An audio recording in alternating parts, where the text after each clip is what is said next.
Today we're discussing a proposition on the upcoming California ballot to label genetically engineered food. Genetically modified organisms, or GMOs, were introduced to the United States food system in the mid-1990s, and now an estimated 70% of packaged food sold in this country contains some genetically altered ingredients. Proposition 37 would require food sold in California to carry a label if it contains just under 1% of GMO. Supporters say consumers have a right to know what's in their food and that GMOs have not been adequately tested. Opponents say tests have proven GMOs to be safe and labeling will drive up food prices. Ken Cook, why do you support Proposition 37? The future of food is in California, and that future critically requires a right to know, transparency. Proposition 37 is premised on that very principle, that with the uncertainty that I think is out there about genetically engineered food, I do believe that we should have had from the very beginning government-mandated health and safety studies. We do not. I do believe that we should have been much more rigorous in looking at what the downsides might be for the environment. We now have abundant evidence that there are major downsides to the introduction of these crops and the technologies that go with them, which mostly are pesticides. The GMOs, the genetically engineered ingredients on the market, come to us mostly now from pesticide companies. And from my standpoint, there are uncertainties about the health and safety of genetically engineered ingredients. And while those uncertainties are out there, while the scientific debate proceeds, and we hope it will be rigorous, the American Medical Association has called for long-term health and safety studies in a break from their past position recently. Until we have more resolution there, it's the least we can do, is to give people the right to know, let them look at a label, and that's what this proposition would do. If it's whole food that's genetically engineered, it will say genetically engineered. If it's a fruit or a vegetable, if it's a processed ingredient, somewhere on the label, and these labels change all the time, it will have to indicate that there are genetically engineered ingredients in it. It's very straightforward, and in California, we value those rights. And come to learn, you've been leading the nation for a long time in asserting those rights in the public interest. This is the right we need now for our food. Kent Bradford, why are you opposed to Proposition 37? The primary reason I'm opposed to it is that, contrary to what we just heard, there really is no scientific evidence that they are harmful at all or that there's any danger to them whatsoever. In fact, just today, the American Association for the Advancement of Science, the biggest organization of scientists in the world, came out and reiterated that there's no scientific reason to specially label these crops or to be concerned about their safety, simply because they're genetically engineered. One of the main problems with the labeling Initiative 37 is that it is labeling for an entire technology. It in fact says that you will not label for the actual ingredient in the food. So in fact, we're using a very broad stroke. We're labeling all foods that might have used genetic engineering. The American Medical Association, just in June this year, very clearly said there is no scientific justification for labeling of bioengineered foods. So I could go on about scientific organizations. Every reputable scientific organization has concluded that there really is none. The products on the market that have been produced using genetic engineering have all been through FDA review. It's true, as was stated, it's not mandated. It's not mandated for any whole food in the US. All of the reviews of whole foods by the FDA are voluntary. Every genetically engineered food in the market today has been through the FDA review. So in fact, there is no worries there. So overall, as a scientist, my view is that we need these tools. Contrary to what you just heard, the use of genetic engineering is reducing pesticide use, particularly insecticide use, has gone down dramatically. It has shifted the use of other crop agricultural chemicals, like herbicides, to much, much safer chemicals than were used previously. So it has replaced other chemicals that were worse, and so the overall environmental impact quotient has gone down by about 18% due to the use of these crops. So I really don't feel like we need to add a stigmatizing label to these foods when in fact they are doing beneficial. They're beneficial for us in the environment. There's absolutely no evidence that there's a health problem. And the label itself would be so vague that in fact it would be really virtually useless as an actual, we can come back to this later, be actually useless to the consumer, other than just to label virtually every processed food in the market. So those are some of the reasons that I don't think you should vote for it. Jessica Lundberg, Kent Bradford mentioned reduced pesticide use, and in fact the National Academy of Sciences cited improved water quality and reduced use of pesticides as a reason, as a benefit of genetically modified organisms. So I'd like to get you as an organic farmer in on that, whether in fact there's less pesticides, GMOs could improve water quality. Well, that's an interesting statement, because the research that we've been seeing is that there's over 500 million pounds more pesticides that's being used since the introduction of these genetically engineered crops. And these pesticides have to go somewhere. They're going into the soil, the air, and the water. And as Kent had mentioned, and as Ken had mentioned, the vast majority of the crops that are being engineered are for herbicide tolerance, or they are actually being engineered to be pesticides themselves, to be toxic to insects. So it's quite an interesting point of view that we were promised a technology that would reduce the amount of chemicals being used, and actually we have seen an increase in chemicals, just like we were promised a technology that would increase yields for farmers and have health benefits for consumers, and we have not seen an increase in yields, and we have not seen any health benefits for consumers. Is that because there's a tolerance that's developed, so you have to use more? I mean, why is that? You're saying there's more pesticide used if there's pesticide-resistant crops. They are seeing in the areas where they're using these herbicide-resistant crops that it's what you knew would happen, that the more you use a chemical, the more the weed species adapt. And so as the weed species adapt, you have to use more chemicals. And this in some areas has meant more applications of the chemicals. It's also meant more chemicals of different spectrums, different types of chemicals to address the weeds that aren't addressed with the chemical that the plant is engineered to withstand. So it's been both. Okay. Jesus Arredondo, let's get you in here in terms of why you're opposed to 37. Thank you very much, and thank you for having us. It's a very important debate, very important discussion. The principal concerns that I have, I spend most of my time on regulation. And I think the approach to better information and providing more information to a society, it's a noble goal, it's a noble start. Unfortunately, the way that this proposition is drafted is very poor and will result in enormous confusion, and it's going to increase costs for our foods. The unfortunate reality here is that you have a proposition that is so poorly worded that we are going to wind up in litigation on day one if this thing passes. I would say vote no. There's a better approach. Litigation by which side? The losing side, probably. Whoever wins or loses, right? Fair enough. The reality, though, is that on the winning side, let's say that it succeeds, we're going to get litigation anyway from the very lawyers who drafted this proposition. They've done it in other cases. They were very instrumental in drafting Proposition 65 in California. That's resulted in a direct benefit to those who drafted the proposition.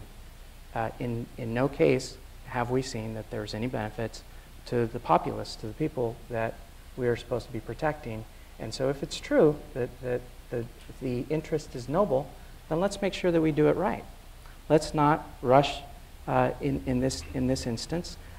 Let's make sure that we do it from the perspective of being a little bit more judicial in the way that we're approaching the drafting of the proposition, so that we don't wind up costing consumers unnecessarily. So you're saying that organic food companies are pushing this because they're going to make more money. Is that what you're saying? I think they will. Jessica Lundberg? Could I address that? Yes, I would like to address that. For one, you said that lawyers have drafted this, but actually lawyers haven't. This proposition was drafted by a coalition across food safety, public health, farmers, and concerned citizens, because I know that because I was a part of that as a farmer. So this has been something that has been put together with a very keen interest for what will benefit the public, what will not be an addition to cost, and provide as little regulatory oversight as possible. So I don't agree with you on that as far as it being drafted by the trial lawyers, and especially on the point of it being drafted by the same people that drafted Proposition 65. I understand the intention of Proposition 65 was also a positive for the California consumers as far as protecting them, but learning from what happened with Proposition 65, Proposition 37 was put in place so that it would not reward lawyers for headhunting. There is a public provision so that any consumer can draw a suit against a company if they feel that a product is not labeled that should be labeled. But once a company shows an affidavit that it does not contain genetic engineering, the suit just drops, it's over. And if an attorney does help a consumer in drawing up a lawsuit, there are no additional fees that are paid to them for doing that. So that's something that I feel is misleading to say. Will organic companies benefit from 37? And that's an interesting point too, because if you think about it, organic foods are the only foods right now currently on the market that actually have a regulation that they cannot be produced using genetic engineered seeds or products. So actually, isn't that counterintuitive though, that right now when a consumer looks for a product that doesn't have genetic engineering, organic food is the only one that provides that, and yet what this ballot initiative aims to do is to provide more direction to the consumers that actually would provide competition for organic foods if that's what the consumer is looking for, because it suddenly makes our market much wider for choice for people to be able to go out and see across a broad spectrum of products where they can find foods without genetic engineering if that's what they're choosing to purchase. So it could actually be harmful and more competition for genetic food providers. Let's talk about cost. One of the claims is that this will drive up food costs. There's a lot of numbers out there. I saw one that was in the Ag Bio Forum from 2007 that said ranges between $1 to $10 per person in industrialized countries. How is this going to affect cost, Proposition 37? We'd like to tackle that. Jesus? Well, Ken. Number one, the studies that we have looked at suggest that the impact to an average family is going to be between $350 and $400 a year. Now, and where's that number come from? What's that based on? Right, that's based on if I am a producer and I don't want to have a label on my product, I'm going to have to reconstitute my food and my product, and I'm going to aggregate costs to that product. I'm going to pass that on to the consumer. So if you're already shopping at Whole Foods, $400 might be nothing to you. But if you're shopping at Super Walmart, that's a big impact. $400 is a big impact to every family. So there is a real cost. Moreover, the Legislative Analyst Office in the state of California, which is an independent part of the government, did a study, and they said to regulate this, it's going to cost a tremendous amount of money.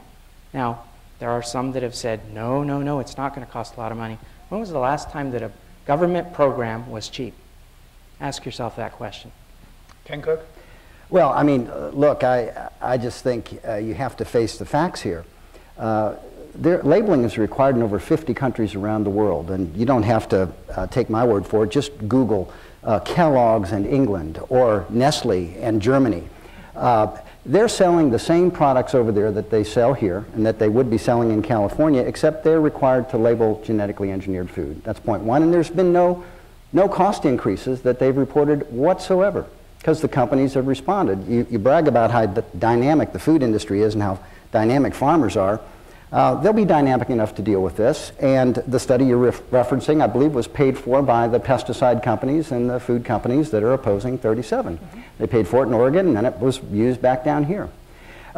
My other point would be, and I'm always surprised to hear this argument made, but particularly with you, Kent, that there would be no value to consumers from labeling when your work, which I believe would be publicly funded, has shown how valuable labeling can be for farmers, food companies, and pesticide companies where genetically engineered crops are involved. You call it identity preservation. You wrote a beautiful paper on it, and the word labeling appears throughout there. And here's what it says. Let me tell you what that means. If a pesticide company genetically engineers a crop, a seed, they want to sell it for the maximum value, and sometimes that means they have to sell it to a farmer who will be able to sell that trade on the marketplace. Some of these traits have to do, for example, with making a special kind of corn that is ideally suited for making ethanol. Food companies don't like that corn. They don't want it. And the farmers, in order to take advantage of having spent more money on that seed, they have to demonstrate, document that they have brought that kind of seed to the grain elevator. And the chemical companies that invented this seed want to be able to sell it to the farmers at a higher price, which means it goes right through the system. So what it seems to me, Kent, is something like this. We have a law in California that rice farmers lobbied through to make sure that genetically engineered crops of rice, if they're ever grown here, will be strictly labeled and tracked. And my feeling is, when I read your work, Kent, and I see the distinction between giving consumers the right to know, where they simply feel that they have that right, and this is America, the consumer's always right, versus your view that it's okay and in fact necessary to label when it benefits the pesticide companies. We want labels then going through the food chain. We want labels for the farmer when he takes it to the elevator or to the processing source. And we want to make sure that the food companies don't lose money when a mislabeled product gets into our food that they don't want. So is it not the case that you're in favor of labeling when it helps everybody in the food chain except consumers? No, it's not the case. Can I respond? Ken Brad, yes. Yes. Well, I appreciate that you have affirmed that I am an expert on identity preservation in agriculture, because I want to first get back to the cost issue and tell you where the costs come from. The studies that have been supported by the Yes on 37 program suggested it's actually trivial. It's just changing a label, and labels change all the time. What's the big deal? Just add it to the label. The problem is as Jessica said, is that if someone challenges that and it says, well, this ought to be labeled, okay, you're just supposed to produce an affidavit. The grocery store says, well, I have an affidavit, and this just says where that came from. Well, what is that? That person has to know, the person that sold it to them has to know where that came from. And the person who sold it to them has to know where that came from. And it stretches all the way back to the farmer. So we're going to have an enormous bookkeeping system that will be imposed upon the entire food manufacturing industry, because it's mainly, there's so many exemptions in the rule, that it's mainly going to be processed foods, mainly foods that are going to be captured, that now this poor grocer at the end is going to be sued by these lawsuits, and because they can't produce an affidavit, and even if they do, you know that the lawyers will encroach on everyone. In other words, it will just pass on back down the way. I think it's also very important to have a distinction between branding and labeling. Branding is what you're talking about. You're talking about identity-preserved products, and that's what we have. We have identity-preserved products that say GM-free, for example. We have identity-preserved products that channel different products. Generally, people who want to have those pay a premium for them. Usually there's a premium for GMO-free. Not organic, but yeah, there's an even bigger premium for that. In other words, it costs money to do that channeling. It costs a lot of money to do that channeling, and that's why it's reserved for places where it's really needed. That is, where the product is very special and it needs certain properties. Okay, that's worth the effort to do that. Now we're talking about commodity. We're talking about just corn oil, soybean oil, starch, things that go into thousands, tens of thousands actually, perhaps 40,000 products in a supermarket. And that means those manufacturers will have to follow the entire supply chain of every one of those ingredients. They go to make a cake mix and put it on the shelf. They're going to have to know the entire supply chain of every one of those ingredients all the way back to the farmer. Now, that has to raise costs, and this is where the costs come. I mean, I've seen the Proposition 37 study that was supported by them that says, oh, it's just a matter of changing labels. Well, this just does not, it's too naive. It's clear that that's where the cost will come, is back to try to have an identity-preserved system. If you think, you go in the store and you look for that special label, that organic label, that GM label, it's higher cost. Now you're saying, but it won't cost any more to do this. Not anywhere else in the world. Scope. Why can they do it in China? Why can they do it in France and Italy and everywhere else? I was in France. I was in France and I was in the Netherlands. I was in Europe for a month this summer. You do not see a single product on the market in a grocery store in Europe with that label. Yeah, because the company switched out. No, because in Europe, they provided the food and no extra cost. No, because they really, I mean, I hate to say it, but in Europe, when they tried to initiate those labels, they put labels on the things in the food. There were pickets and boycotts out in the streets. So in other words, consumers made decisions. I hate that. Well, consumers made decisions, but they made a decision. They have no choice. The consumers in Europe have no choice because there are no GE foods in those supermarkets. Now, if that's your goal, okay. I'm happy for that. Well, but there is food. There is food in the supermarkets. Bradford, that was a market response, right? That's a market response, but I don't think we have a completely, a random audience here, as you pointed out, that it's He's okay. not talking about the applause. He's talking about what happened. I mean, if people can, if people can afford to, not this market. people can afford to already buy higher priced foods, and so it's not a problem. But we had a severe drought in the Midwest this summer, and it caused grain prices to go up. It's made grain prices go up around the world because those markets are interlinked. Every time prices go up, it's not a problem for us, a few more cents. I mean, the amount of cost in a box of cornflakes is trivial. It really doesn't affect us much at all. Very good However, point. around the world, people who can barely afford food for themselves, those increases in price raise the poverty level, the malnutrition level, the food insecurity level immediately. Well, Kent, so we have technologies that are helping to keep costs lower. Why wouldn't we stop exporting or using 40% of our corn for ethanol if we're so worried about those poor people? Really. If you're so worried about them, join me in lobbying the ethanol lobby and the industry to say we should not be devoting 40% of our corn crop to put into our SUVs. Hey, if you want to do that, go lobby that. Why put a label on our food that's going to cost us all a lot of money to indirectly try to achieve that goal? If you really don't like that, go challenge the energy conference. Go challenge the energy law. We do. Right, I'm just saying you don't. Ken Cook is president of the Environmental Working Group, and his sparring partner is Kent Bradford, director of the Seed Biotechnology Center at UC Davis. Jessica Lundberg, let you get you in here. You're a farmer yourself. Respond to that. Yeah, thank you very much. So back to the original comments made by Jesus on Proposition 37. There was a major assumption that you made there that I think is something that's not included in Proposition 37, and so your information is faulty. It's that this is a labeling law. This is not a ban. This is not requiring food companies to change their ingredients or to reformulate their products. If they choose to do that, it's in response to consumers. And that's one thing that we feel as farmers. See, we have Lundberg Family Farms. My family has started a rice mill. We sell consumer products with our name on it. We encourage consumers to tell us what they want. So we've had this relationship for a while. We understand what our consumers want. And because of that, when we go out to make changes, we can make it in response to a marketplace. The owners of this technology have never had that conversation with the consumer. They've never asked them, do you want to buy this? Because they've never told the consumer what the benefit is supposed to be. So when you make the comment about this is going to cost each family in California $300 to $400 more, no, it's not. That's based on your presupposition that the companies are going to immediately have to reformulate. Well, what an interesting idea that you would immediately assume that people don't want that. But because as a food company, we change labels all the time, and it's not something just to throw out there as if it's flippant. It's not. Packaging costs are a budgeted expense, and if we change our package labels, we don't pass those on to the consumers.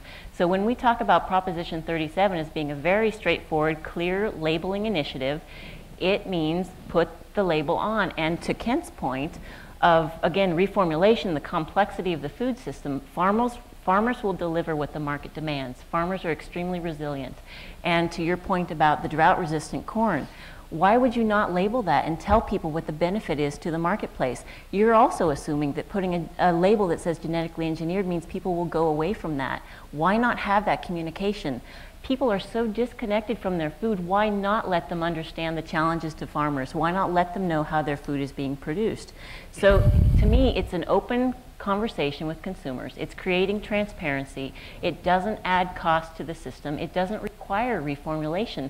And the other thing that you mentioned about the supermarkets and the grocers and all of the lawsuits that would be brought, no, because if the company that's making the food, and I understand how the food system works too, and I know it is complicated, but it's also set up for food safety. And we have a system of tracking and tracing in this country that has given us very safe food when we follow the laws that are set out.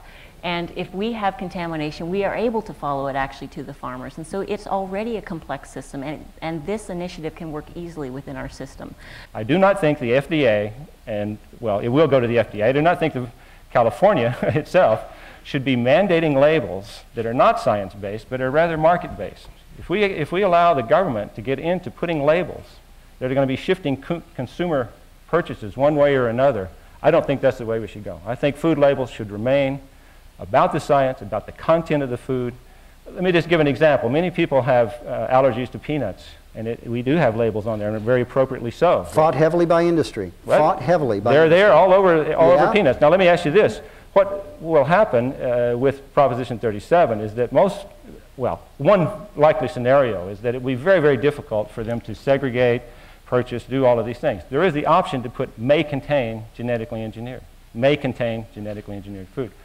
Now, it seems to me the most logical thing for a company to do would be to put that on virtually everything that they sell, because that will protect them from the lawsuits. It will be labeled. It may be misleading. How is that going to help you as a consumer if everything in the market just says may contain? In other words, you've gained nothing out of that label. And that's why I said earlier, you said, why will it not gain? Let me just explain, and that was it. That it says may contain as an out because it is very difficult to trace all these. If companies decide to do that, we gain nothing. We've gone through this entire thing, huge bureaucracy, all the way back to the farmer, and the consumer will gain no new information whatsoever. On the whole question of transparency, when you look at California's food system, some of the most exciting developments in food have come from this state. Some of the most important companies are based here. Now, we had a discussion earlier today with some of the leaders in the natural and organic food space. You probably have never heard of UNFI, maybe you haven't. They're going to do $6 billion worth of sales here. They are the largest independent distributor, wholesale distributor of natural and organic food in the country. And the founder of that, who started off loading vegetables onto trucks here in California and built it into a $6 billion industry that leads the world and is cleaning the clocks, by the way, of the conventional companies that are against 37, cleaning their clocks in the marketplace. He and the representative from Whole Foods, representative from a six-store chain in Southern California, Amy's, Annie's, these great brands based here in California, they made it very clear that they would never support Proposition 37 if the outrageous things that the other side is saying about its cost and the avalanche of lawsuits were true. The only lawsuits we've heard threatened tonight are the lawsuits, Jesus, you mentioned that are going to happen if this thing wins, and it's going to win. Well, Jesus Arredondo? Hear me now, believe me later, I guess is what I can say. Those lawsuits are going to happen, and costs will go up, unfortunately. You know, one thing that I find curious about the proposition, the way that it's drafted, is that it excludes a number of food groups from labeling. Why do we exclude alcohol if we're really interested in those labels? Why do we exclude milk? Why do we exclude cheeses? What happened? Well, we need to get, the meat and dairy exemption is a big part of this. And prepared foods also, right? You can't, restaurant food will be treated differently. I want to take you all to dinner. We need to get you out more. Because if you go to a restaurant now, you don't get nutrition labels. And what was done with Proposition 37 was simply to follow the conventions we have for labeling in the rest of the food supply now. When it comes to meat and dairy, if it's genetically engineered meat and genetically engineered dairy, as opposed to the feed that goes into it, it would require labeling. But we don't require, and the example that's given, we'd have to label dog food, but we wouldn't have to label meat. That's one of the big talking points in the ad. It's blanketing the airwaves from these pesticide companies and big food companies. Well, why is that? Why is that the case? It's because of the filler in the dog food, that's soybeans, soy oil, corn, and so forth. That would be genetically engineered. So in principle, that would be one distinction. Whereas the meat, if it's not itself genetically engineered, now I know you all have that in the works. Genetically engineered salmon, bringing a gene from another species in so it grows faster. I know this is in the pipeline. There's lots of foods in the pipeline from these pesticide companies and other biotech firms, and they are planning to introduce more and more of them with the same, I think, inadequate safety regime we have now. And just to point this out, look, the Food and Drug Administration, we understand that they are the body that basically allows the companies to submit as they see fit whatever health and safety testing they decide to submit. It's not required. But we hear week after week, it seems, of instances where the Food and Drug Administration gets it really wrong in cases where they have huge amounts of animal testing data. And they've even tested things on people.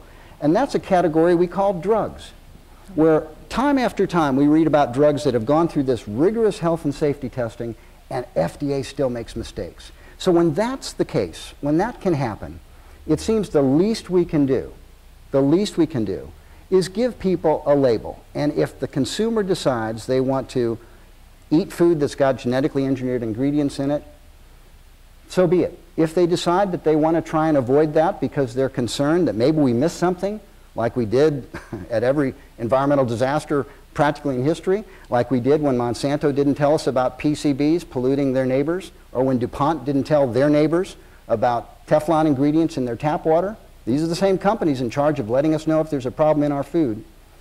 If people knowing that want to have a label, they ought to have it. One related issue is genetically engineered salmon. Senator Lisa Murkowski, a Republican senator from Alaska, had a bill in the Senate earlier to require comprehensive environmental study before government approval to get into this food supply. This would be apparently the first GE animal for human consumption. That lost in the Senate. Is that something that I'd like to ask Kent or Jesus you would support?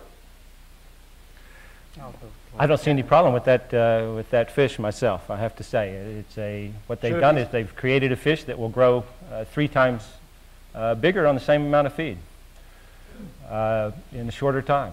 And now they've moved it entirely to inland production. That is, it's not even being asked whether you grow it anywhere near the ocean. It's going to be completely inland production, so no possibility of escape. It's the same fish, it just grows faster. I mean, I'll be frankly honest.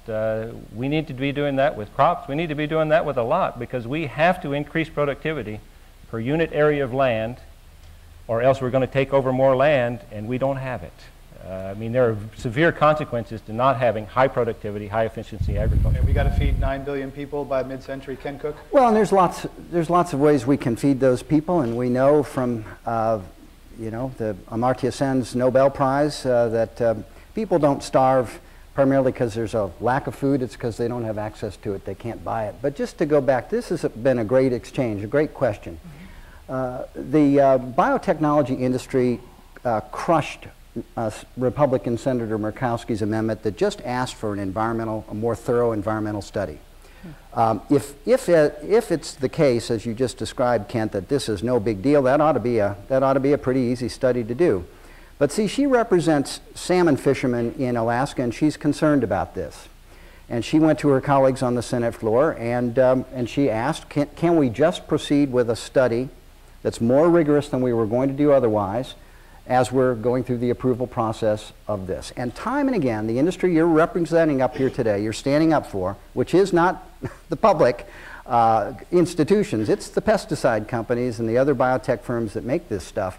They have fought time and time again to delimit as much as they can any kind of health and safety studies and overviews. And only when they lose those fights do they, as they did in the case of making some of the material more available to researchers, somewhat more available, only then do they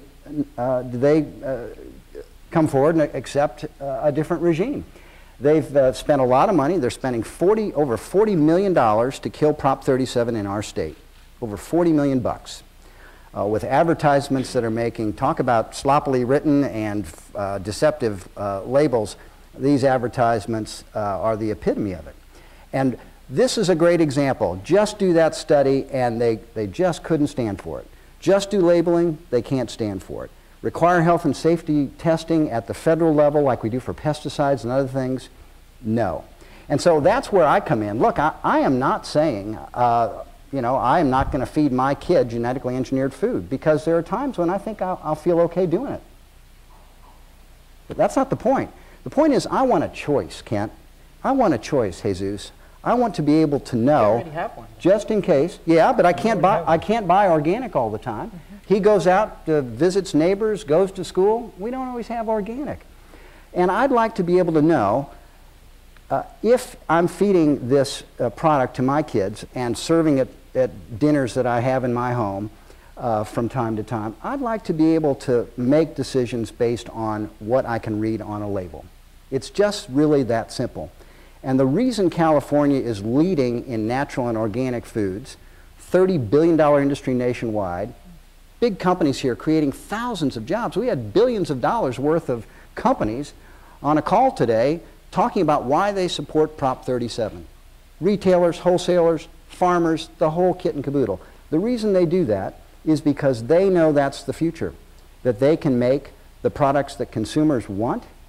They can do it in a way that they do it in other countries, and they can make good money at it. They wouldn't be putting their neck in a noose if they thought Prop 37 was going to put their companies out of business. Whole Foods, are you kidding? They're leading the industry. UNFI, a $6 billion company, you think they'd put that on the line after starting off loading fruits and vegetables on a truck? You think they would seriously be in support of Proposition 37 if they thought it was going to put their company out of business through lawsuits and costs? All right, let's get our next audience question. Yes. Perhaps a similar question. It's about maybe the hubris of science. Nuclear power was claimed it would be safe and too cheap to meter. It wasn't. So what about this, not just as a consumer issue for the health of the consumer, that we can track in a relatively short time frame, but what in 10,000 years, 100,000 years, we're introducing things. Is there enough exploration to know? And can we trust a corporation that's looking at a quarterly profit sheet to introduce something that could be around, well, beyond our timescale? I'll just say one thing that about it going out and, you know, will it be 100,000 years from now? Will it be a problem? Let me tell you, while we're here tonight, 1,000 kids will die from malnourishment, vitamin A. 500 million kids go blind every year from vitamin A deficiency. Genetic engineering was used to create golden rice that has vitamin A in it. It's being stymied by the same types of arguments that we're hearing up here tonight, that it might, something, somewhere might go wrong. So I'll leave it to you people. What's the moral choice here? Should we give that rice, a cup of this rice every day to kids would solve malnutrition, not make them go blind, solve their malnutrition issue? Should we continue to stigmatize this technology so that people can have the choice between fantastic organic food, fantastic GE-free food, or fantastic conventional food? You make the choice. You make a good point. First of all, you know, there are other ways to get vitamin A to these kids, and I'm not even saying that in the case of this rice that it should not be put on the market, but I think people ought to know when it is and make a decision about it. And look, you know, the questioner asked about these big companies. DuPont and Monsanto, they've made a lot of chemicals that are no longer on the market. And they're no longer on the market because when we finally got around to understanding their health and safety impacts, the government had to take action and take them off the market. Those are regulatory systems in place that have that power. Right now, we're not collecting the kind of information that would allow a regulatory agency to really, I think, do an impartial review of health and safety. I think that's what we're asking for in the long term, but that's not what's on the ballot here in California. What's on the ballot here is really simple. If it's genetically engineered, it says genetically engineered. It doesn't say danger, genetically engineered. It doesn't say warning, genetically engineered. It just says genetically engineered. And my view is that there's an education job that needs to be done, including by the companies, and you're not doing a very good job of it.